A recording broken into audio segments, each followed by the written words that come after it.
This is an anime recap video, and in this video, I'm going to show you a boy named Sojiro who became the true hero of humanity after the death of the Demon King. Our story begins in the city where people are doing their daily activities. Just then, the ground shakes, and a giant thing emerges from the ground. A few days ago, while going to her school, Yuno sees a beautiful girl named Lucelle who passes through her. She is amazed at her beauty and continues looking at her, even in their class. Lucelle then approaches her after the class and asks her to teach her some word arts. Since she is great at it, she happily agrees. They both live in a Nagan Labyrinth City, a town of scholars and explorers, built from the center of the great labyrinth of Kiyazuna, the self-proclaimed Demon King. They sit in the nearby area, and Yuno teaches her about word arts and poison detecting spells. As their bond grows strong, Lucelle tells her that she has heard from some people that no matter what status they are born into, they can become nobles by exploring the labyrinth and achieving some accomplishments. However, Yuno tells her that the age of the Demon King is over, and everyone can live in peace now with a bright future ahead of them.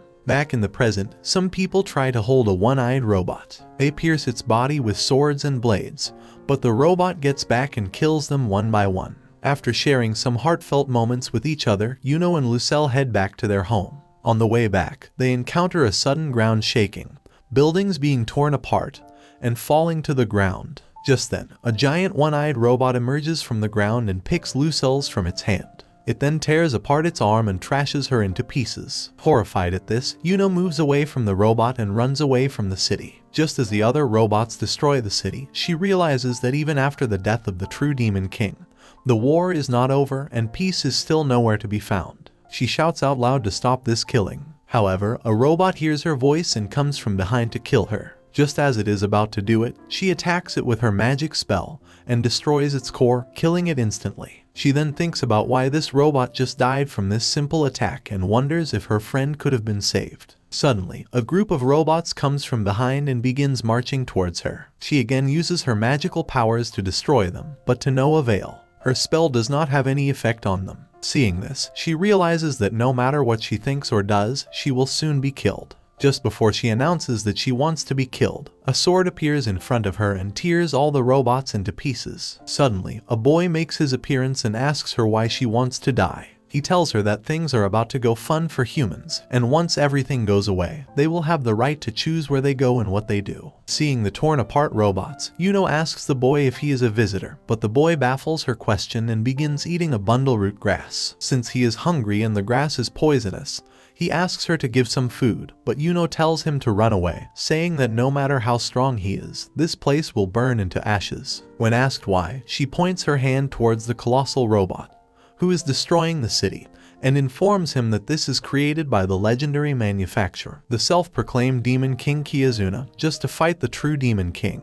But nobody realizes that the labyrinth, which has become the cornerstone of the city, is actually a colossal robot itself. It is then revealed that these robots are called golems in this world. Suddenly, a golem tries to kill Yuno from behind, but the boy saves her in time and destroys it just with his kick. He again asks her to give him some food since he hasn't had breakfast, but Yuno tells him that she has some travel ration which might not taste much. The boy then asks her to give this travel ration, and in exchange, he will kill the colossal golem. Just as the colossal golem approaches, Yuno inquires about his identity, and the boy tells her that he is Sojiro Yaju, the last remaining Yaju on Earth. He asks Yuno about the word art spell she used on golems and wants her to teach him. However, Yuno informs him that she was taught that visitors can't use this power, and they speak only using words of sound. She also tells him that with word arts, they can communicate with each other and ask the air or objects to do things like move or burn.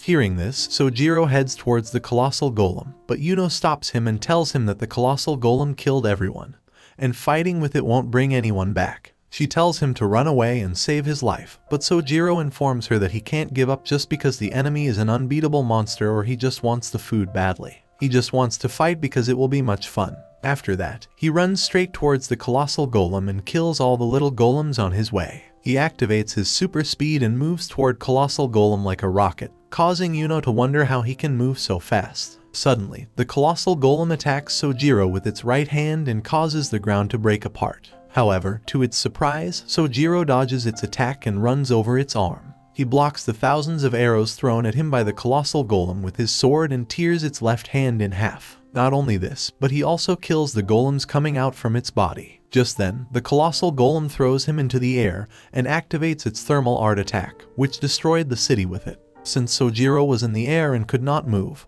he gets hit directly by the attack. This causes the whole area to be burned, and the little golems turned into ashes. Just as Yuno thinks that the attack must have killed Sojiro, he emerges on the spot and cuts down the head of the colossal golem. He then thanks the colossal golem for lending its little golems to him and making a way for his foot to land, realizing that it cannot attack its own word art. Just then, he activates his powerful sword technique called Mudodori, which he inherited from his Yaju family. The technique has the ability to dodge an opponent's attack, steal their weapon, and use their own momentum to defeat them. Sojiro then attacks its right arm with his sword and cuts it down, destroying the golem and its core. With the colossal golem gone, all the little ones fall too. Yuno wonders why the colossal golem appeared suddenly, just because it sensed the strength of Sojiro. Or Sojiro is the one who activated it just because he wanted to fight it. Just then, Sojiro catches up to her and tells her that he has completed his promise. She asks him how did he find its core, to which Sojiro tells her that the colossal golem didn't use its legs since they were near the ground. Its waist carries too much bulk, and the chest is a flame-throwing weapon. It even threw a first attack with its left arm, leaving the right arm to be the suspicious one. Now that he has defeated the colossal golem, he bids goodbye and leaves. However, Yuno stops him and gives him the promised travel ration, which he happily accepts. As he starts eating it, Yuno thinks about the tragic events that happened to her and wonders if that happens again, she will be killed since she is weak. Realizing this, she thinks that she needs someone who can support her in those events. Just before Sojiro begins leaving, she tells him to go to Orisha, which is the largest country on the continent, and is filled with a lot of strong folks. She even informs him that the Council of Aureatia is gathering heroes from around the world and is planning to do something big. Hearing this, Sojiro happily agrees and decides to head there. Yuno wonders what will happen to him since there are strong people who can kill him and who won't lose to him, including the second general of Orisha,